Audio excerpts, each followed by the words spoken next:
before we dive into today's case, first up, I would love to know what is your, case that you would love to see solved. What is the one case that you are just dying to know the answers for? So go ahead and comment that down below. And then secondly, if you didn't watch my previous video, I have a discount code for you guys for the Hey Happiness Jewelry store. And I am currently wearing their earrings and their necklace in this video.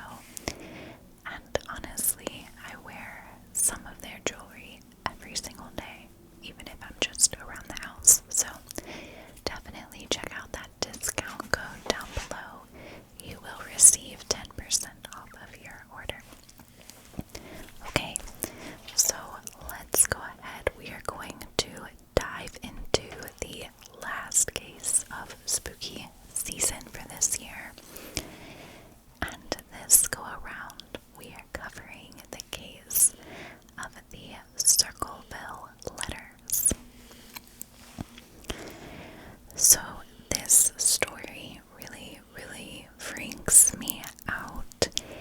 Obviously, any story that is similar to The Watcher, or where someone is receiving threatening letters, terrifying to me for some reason.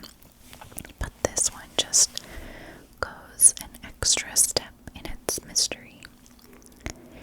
So our story begins in Circleville, Ohio, back in the 1970s. Now, Circleville is just over 30 minutes south of Columbus, Ohio, and that is actually where I grew up in Ohio, in Columbus, not in Circleville. But it was in March in the year 1977 when a school bus driver named Mary Gillespie went to her mailbox and found something odd. When Mary opened the mailbox, she found a letter postmarked from Columbus. It did not have a return address, and the font was written in these large block, really distinct looking letters. The letter said, "Mrs. Gillespie, stay away from Massey."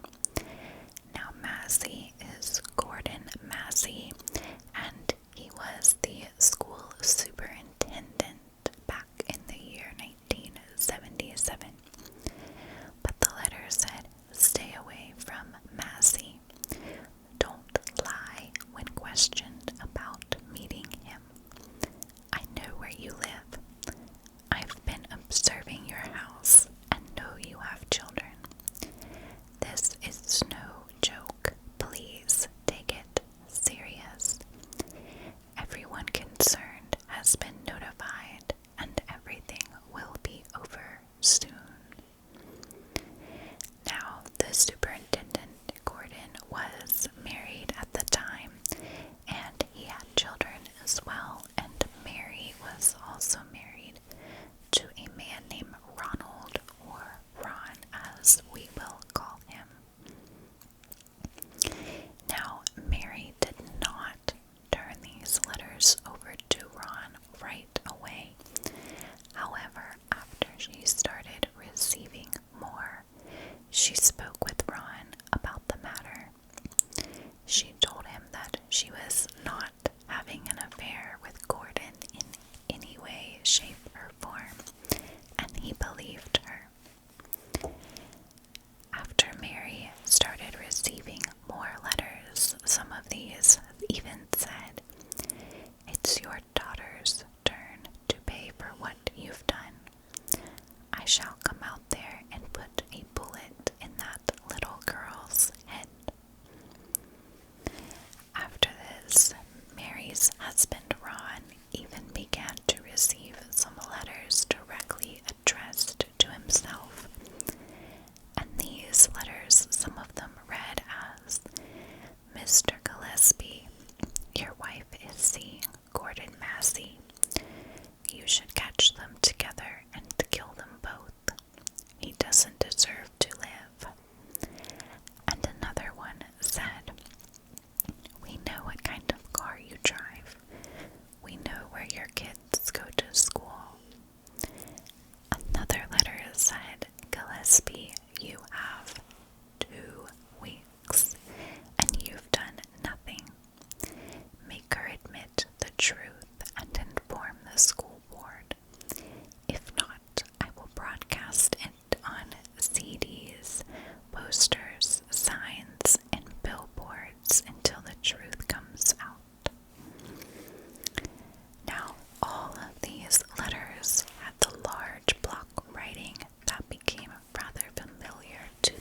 used the same block print on the letters and did not give away who he was, just to kind of add some eeriness and make David feel as how Mary and Ron had felt when they received their letters.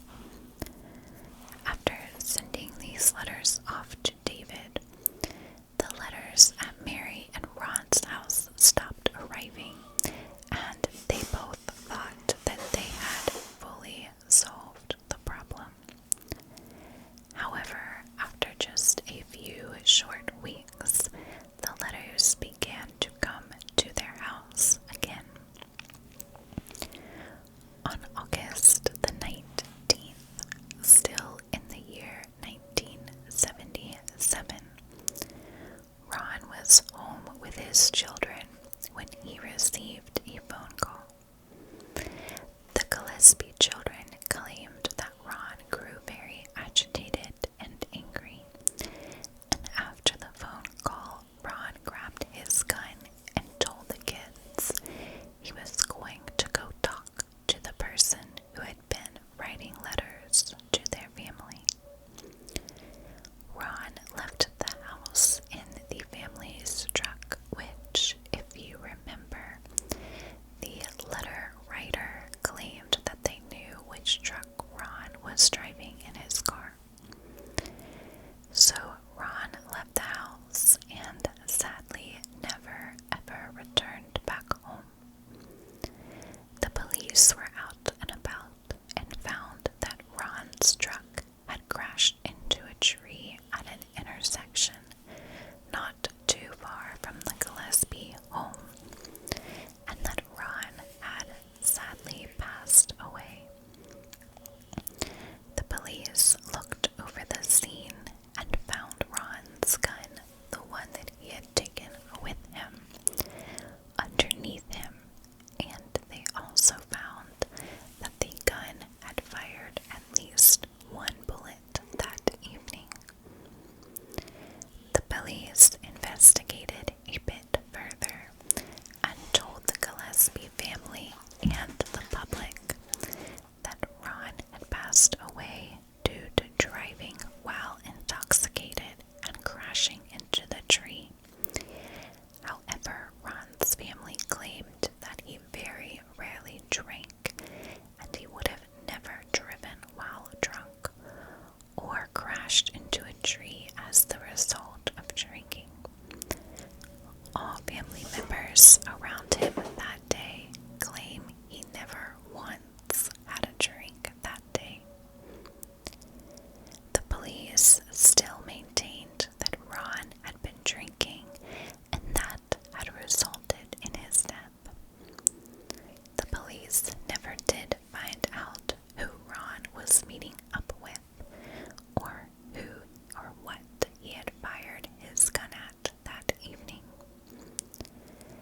After Ron passed away, several other people in Circleville began receiving letters as well. These letters all claimed that Sheriff Dwight Radcliffe was involved in a cover-up surrounding Ron's death. All of the letters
showed the police where it had been located. He kept it in several places, I believe in his garage, and it was in none of those places. Now, by this point in time, Paul was divorced from Ron's sister Karen, and both Karen and Mary began to suspect Paul as the letter writer.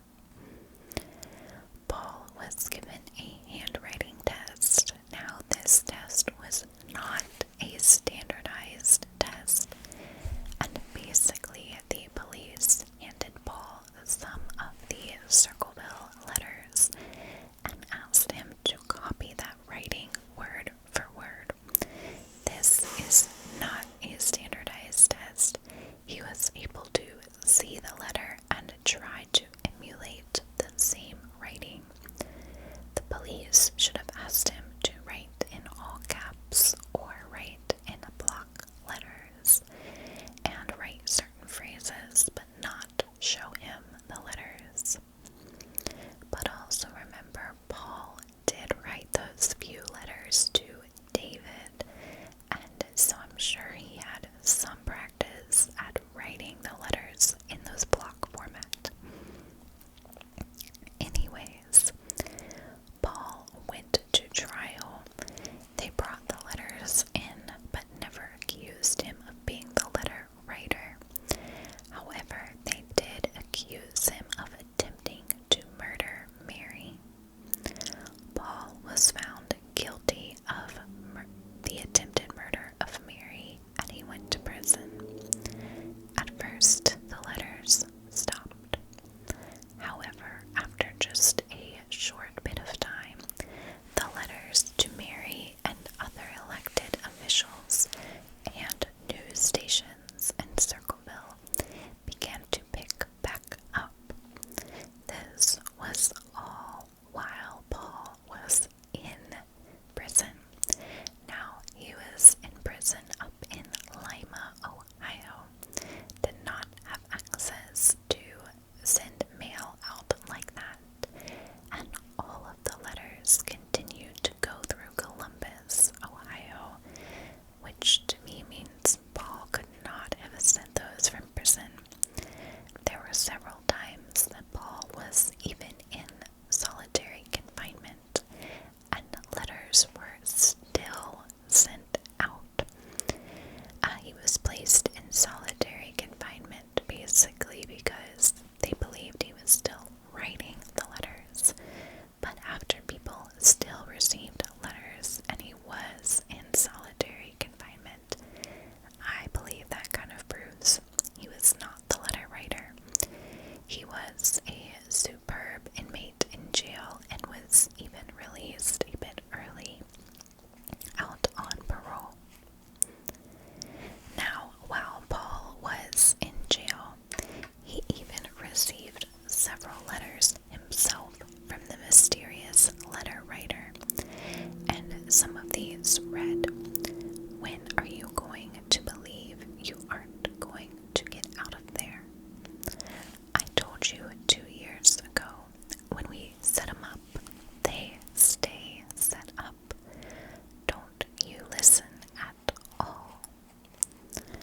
The letters that went to Paul and the other elected officials also began to accuse others of terrible things.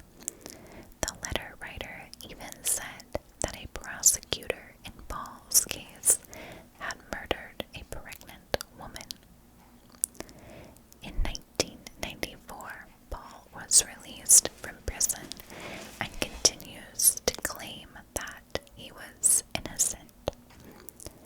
Unsolved Mysteries even did an episode on this case in